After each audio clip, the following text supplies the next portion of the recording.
নমস্কাৰ এই মুহূৰ্তত জনাইছো মেট্ৰিক পাছ হাই সেকেন্ডাৰী পাছ আৰু বিএ পাছ ছাত্ৰ ছাত্ৰীসকলৰ বাবে এটা ভাল খবৰ শিক্ষাৰ্থীলৈ আহিছে এটা সুখবৰ ছাত্ৰ ছাত্ৰীসকলে পাব 15000 টকাৰ নতুন স্কলাৰশ্বিপ ছাত্ৰ ছাত্ৰীসকল তোমালোকে মেট্ৰিকৰ পৰা বিএ পৰা ছাত্ৰ ছাত্ৰীসকলৰ ভিতৰত যিসকল ছাত্ৰ ছাত্ৰী আছে সেইসকলৰ বাবে আহিছে এটা সুখবৰ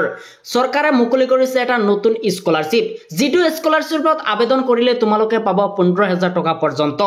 এনএমএমএছ ফলপানীৰ বাবে নিৰ্বাচিত ছাত্ৰ ছাত্ৰীসকলে 15 জুলাই 2025 এৰ পূৰ্বে তোমালোকক এককালীন পঞ্জীয়ন সম্পূৰ্ণ কৰি নেশ্যনেল স্কলাৰশ্বিপ পৰ্টেল আবেদন দাখিল কৰিবলৈ অনুৰোধ জনোৱা হৈছে আৰু নিৰ্ধাৰিত সময়ৰ ভিতৰত এই জলপানী প্ৰাপ্তি কৰাটো নিশ্চিত কৰিবলৈ পদক্ষেপ গ্ৰহণ কৰা হৈছে এইখিনি সময়ৰ ভিতৰত যদি তোমালোকে স্কলাৰশ্বিপত আবেদন কৰা তেনেহলে তোমালোকে পাবা 15000 টকা পৰ্যন্ত তোমালোকে যদি আবেদন কৰিব নিজে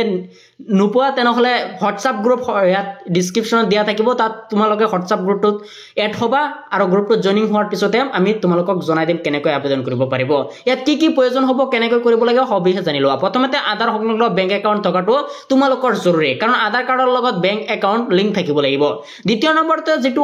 ওয়েবসাইটত গৈ এপ্লাই কৰিবলৈ ওয়েবসাইটটো হৈছে scholarship.gov.in শিক্ষা বিভাগৰ পৰা এটা নতুন জাননী প্ৰকাশ কৰি কৈছে যে যিসকল ছাত্ৰ ছাত্ৰী আছে সেইসকলৰ বাবে এটা সুখবৰ নেশ্যনেল স্কলাৰশ্বিপ পৰ্টেল ইতিমধ্যে মুকলি হৈছে আৰু ছাত্ৰ ছাত্ৰীসকলৰ বাবে আবেদন বিচৰা হৈছে আৰু 15000 টকা পৰ্যন্ত পাব এই নটিফিকেশনটোত উল্লেখ কৰা আছে ইয়াত কৈছে যে national means cum merit scholarship NMMS scholarship যেটো 2025 আৰু 26 বৰ্ষৰ শিক্ষাৰ্থীৰ বাবে আৰু ইয়াত কৈছে যে তোমালোকে কেনেকৈ লগইন কৰিবা এই প্ৰসেছখিনি এইখিনি ইয়াত কোৱা হৈছে তোমালোকে নাজানিলে মোৰ ডেসক্ৰিপচনত হোৱাটসঅ্যাপ লিংক আছে তাত ক্লিক কৰি জয়েনিং হবা আমি সহায় কৰিম তোমালোকক প্ৰথমতে তোমালোকে ইয়াত কৈছে যে লগইন কৰিব লাগিব scholarship.gov.in তাৰ পিছত তোমালোকে গেট ইউৰ OTR উইথ আধাৰ কাৰ্ডৰ লগত কৰিব লাগিব তাৰ পিছত ডাউনলোড তোমালোকে NSP ৰ যেটো এপছ তাতো কৰিব পাৰিবা বা ইকেওয়াইসি ফেস অথৰিটি বা NSP OTR এপছতো কৰিব পাৰিবা তাৰ পিছত তোমালোকে ইয়াত কেইটামান গাইডলাইনছৰ কথা কোৱা হৈছে তোমালোকে ভালকৈ জানি লোৱা apply for the NMMS scheme ইয়াত কৈছে যিসকল ছাত্ৰ ছাত্ৰী মেৰিট কাম স্কলাৰশ্বিপ আবেদন বিচাৰে সেইসকল ছাত্ৰ ছাত্ৰীৰ বাবে এই স্কলাৰশ্বিপৰ এটো ভাল সুযোগ আৰু এপ্লাই ইয়াত কৈছে যে মেৰিট কাম স্কলাৰশ্বিপ যিসকল আছে কৰিব বিচাৰে সেইসকলৰ সেই স্কুলৰ মুৰব্বীজনে সিগনেচাৰ কৰিব লাগিব তাৰ পিছতে তোমালোকে এই স্কলাৰশ্বিপটো লাভ কৰিবা আৰু ইয়াত এটা ডেট দিয়া আছে তোমালোকে এইখিনি ডেটৰ ভিতৰত তোমালোকে কৰিলেহে পাবা ইয়াত লাষ্ট ডেট তোমালোকে কৈছে 15/7/2025 অৰ্থাৎ জুলাই মাহৰ 15 তাৰিখৰ আগতেহে তোমালোকে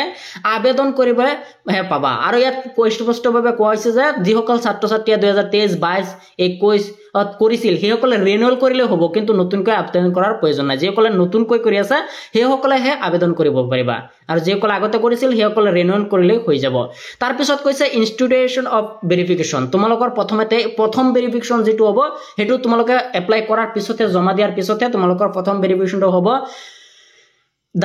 the head of institute অৰ্থাৎ তোমালোকৰ বায়োমেট্ৰিক যেটো ফাৰ্ষ্টত ভেৰিফিকেশনটো হ'ব হেতু তোমালোকৰ স্কুলৰ যেটো অধ্যক্ষ তাৰ সিগনেচাৰ লাগিব তাৰ পিছতে তোমালোকে স্কুলৰ পৰা ফাৰ্স্ট ভেৰিফিকেশনটো পাবা তাৰ পিছত তোমালোকৰ কোনো কাম নাথাকে তাৰ পিছত ডিস্ট্ৰিক্ট নোডেল অফিচাৰ ওচৰত যাব নোডেল অফিচাৰে সিগনেচাৰ কৰি তাৰ পিছত সাবমিট কৰিব সেকেন্ড স্টেপ হৈ যাব তাৰ পিছত তোমালোকৰ হেৰ স্টেপটো যে এটো অটোমেটিকলি হ'ব ইয়াত কৈছে আধাৰ সেন্ডিং উইথ বেংক একাউণ্ট তোমালোকৰ আধাৰ কাৰ্ডৰ লগত বেংক একাউণ্ট লিংক আছে না হেতু চেক কৰিব চেক কৰাৰ পিছত তোমালোকৰ ডেবিট কৰি দিয়া হ'ব তোমালোকৰ বেংক একাউণ্টলৈ এনেকৈ তোমালোকে আবেদন কৰিলে তিনটা স্টেপৰ জৰিয়তে তোমালোকে নিজৰ পইচাখিনি পাবা তোমালোকে এপ্লাই কৰাত যদি অসুবিধা হৈছে তোমালোকে মোৰ ডেসক্ৰিপচনত হোৱাটসঅ্যাপ গ্ৰুপ আছে লিংক তোমালোকে ডাইৰেক্ট জয়েনিং হোৱা আৰু কি অসুবিধা হৈছে আমি তোমালোকক সলভ কৰি দিম